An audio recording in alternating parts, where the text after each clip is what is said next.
Yeah, so this march has finally got underway, essentially. Hundreds of thousands of people walking through the streets here. We were delayed by about an hour because, of course, 14 different coaches bringing people from all over the country, are here as part of the march as we try and navigate some roadworks here. We have seen some tension already, Dawn, because there's been some protesters with placards saying "We stand with British Jews." Now, under the police public protection conditions that have been placed on this protest to try and, of course, make sure both protesters can have their voice heard. They have been arrested, and we saw one engaging in some conversation, but seemingly after they'd had that conversation, the police moved in and arrested them. Some people, resisted some of that pressure from the police, and we saw people being dragged away with those placards from the protest. But plenty of people, as you can see here, at the front of the protest, linking their arms. We'll see if we can get and speak to one of them. Can I speak to you quickly? Why protest today, given that we're kind of 24 hours after a ceasefire came into effect? The genocide has happened, and we need it ended. We need it ended completely, and we need to be sure of that. And we will keep on making noise every single day. Okay, so he's just been told that he's not allowed to speak to us, so that's why he's just stopped talking there, Dawn. But interesting. Of course, we are 24 hours after that ceasefire deal. The Centre from the Palestinian Solidarity Campaign, which is one of the groups that has been organising this, part of the Palestine coalition that's organised the protest here today, they say that although there is that ceasefire, there is a lack of trust that Israel will keep to that ceasefire. That is their view.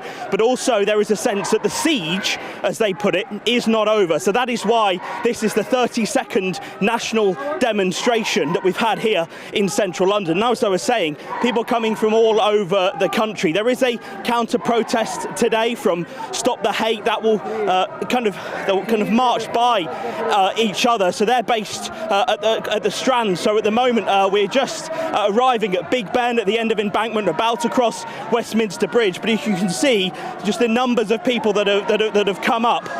So plenty of people. And Peter Tatchell actually here as well. Why have you wanted to be here on the march? From the beginning of these Palestine protests 2 years ago, we demanded a ceasefire to save the lives of Palestinians and Israelis. And now President Trump has agreed and made that happen. We're here to celebrate today that our demands are finally succeeding. So this is not a protest, this is a celebration, is it? Well, it's a protest and a celebration. We're really, really pleased that at last our demand for a ceasefire has been acknowledged by world leaders, and we're now ending the bombing. We're now ending the violence. That's fantastic. Whether it will last, we don't know. So there's plenty of signs saying stop the siege. What do people here mean by the siege? Well, I guess, still essentially Gaza is under siege, and to some extent the West Bank. But, we will resolve that. We will resolve that. And now as part of this agreement, aid is going in. Is that how positive is that as a thing for you? Because there's still plenty of people here with signs we can see in the background saying "Stop starving Gaza." Well, I guess that's not happening anymore. Well, the aid hasn't yet gone in. It is about to go in, and fingers crossed it will. Okay. So we're just pressing home the demands we've always had, which is for an end to the humanitarian disaster which has befallen the people of Palestine. And no matter what Hamas has done, it does not justify Israel killing over 18,000 children. That's just unacceptable.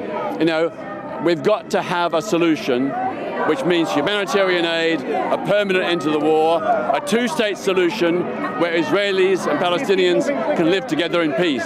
Pete Tatchell, thank you so much for joining us. Of course, him and many other faces here on the march, as we're saying, from all over the country, and we'll bring you more as it now marches towards Whitehall. We're living in a time of what feels like pretty significant social change, and it makes us question things that we've even taken for granted for decades. And one of those at the moment that people are wondering about is actually money.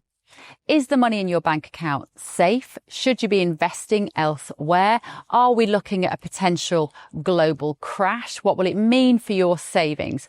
Is there a way that you could be using your money that might be outside of government control even? Well, TallyMoney is potentially one solution. So I'm delighted to say that I'm joined today by the CEO and founder of TallyMoney, Cameron Parry. What is TallyMoney?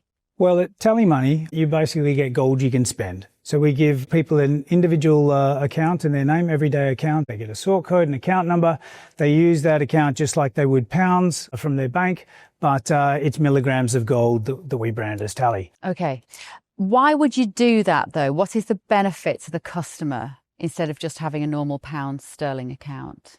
Gold's performance against the pound is above 11% per annum over the last 25 years on average. But we still need money in our daily lives, and we have savings. We know that it's good common sense and prudent to save up for things, not just living credit. You know, whether it's a holiday or a rainy day, your retirement planning, you need to have money in your life, basically, that you can rely on, that's dependable, that nobody meddles with, that nobody can weaponize against you, which is another element of government control when it's the government currency, which we could talk about another time. And it should be pretty simple and straightforward, and that's what we deliver at Tally. And really, we just want people to feel safe and happy with their money. There was a time when the bigger your bank balance, the more confident you felt. Now it's like, I need to do something with it. I can't leave it there. In Tally, you can. Okay, brilliant. Cameron Parry from TallyMoney, thank you so much. Thank you, Bev.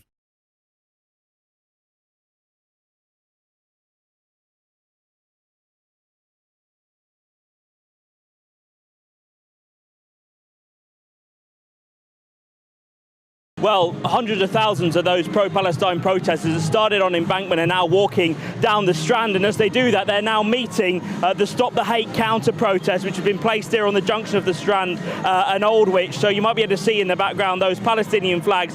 And now as they march by this collection of Israel flags, we've got the Welsh flag, the Union flag, an American flag as well. So plenty of kind of solidarity from many different nations here at the counter-protest. Josh Howie, of course, many of you also know, joins us now. You're here. Why have you wanted to be here as part of the counter-protest today? Well, you know what? We've been coming here actually every single time they come out because we want to expose who they are. They say that they're for peace. Well, now we got peace. So why are there 100,000, 200,000 people here? And doing it a week after 2 Jews have been murdered. They're here because they hate Jews. They hate the West. And we're here to expose them, to call them out, to stand against them. Peter Tatchell, who we spoke to on the march about an hour ago, said that for them, much of this march was a celebration, that they are celebrating that they've achieved their aims of a ceasefire in Gaza. Not at all. I mean, that makes no logical sense. They've claimed that there's a genocide, then suddenly there are people out there who want the army, the war to continue. They've said we want more military, we want the war to restart. It's never about ending a war for the jihadists. What they want is just to wipe out Israel, and until that happens, they're still going to be coming out every week. You'll see. I mean, this is a 30-second national demonstration. Do you think it'll be the last? We know the Home Secretary is thinking about powers to give the police to stop repeat protests. Yeah. Would you hope that would be something that would stop another one? No, I mean, I want them to stop, but I don't think giving the police more powers to do so, because of course that means it can be used against other people who they decide they want to shut down. What they need to do, and what they should have been doing from the very beginning, is policing what they've seen. They've seen placards with swastikas, they've seen people zikhailing, they've seen people calling for jihad, yet they did nothing. Now, what do you hope would come from? We know the ceasefire has been in effect for 24 hours now. Trump's got a 20-point plan. What do you hope comes from all of that at the end of that 20-point plan? Well, the first thing is for the hostages to be released. They've been there, 20 who are alive, been in tunnels, tortured, starved for the last 2 years, getting them home. And then hopefully there can be this actual movement towards peace. But it can only happen when the Palestinian population in Gaza gets de-radicalized. And that has to be, hopefully, the next step. Hamas being gone. People want peace. Jews want peace. Israelis want peace. They don't want Gaza. They gave Gaza back 20 years ago. What they want is just to live their lives in peace. The people who started this war are Hamas, when they came out and in their thousands slaughtered 1,200 Jews. Do you think it's insensitive for them to do this march, given it's 2 years on this week since those atrocities? Yeah, of course. I mean, they marched on the actual anniversary itself, and they come out and say we're celebrating or marking October 7th. October 7th, all that happened on October 7th is you had a bunch of jihadists come out and commit the largest slaughter and mass rape of Jews since the Holocaust. So that's what they're celebrating? Israel didn't start fighting back until weeks later. So them coming out, it shows exactly who they are. They are jihadists, they want an end to the West, they hate Jews, and we have to, and the British people have to see them for who they are and stand up for our values instead. Josh Howie, thank you so much for joining us.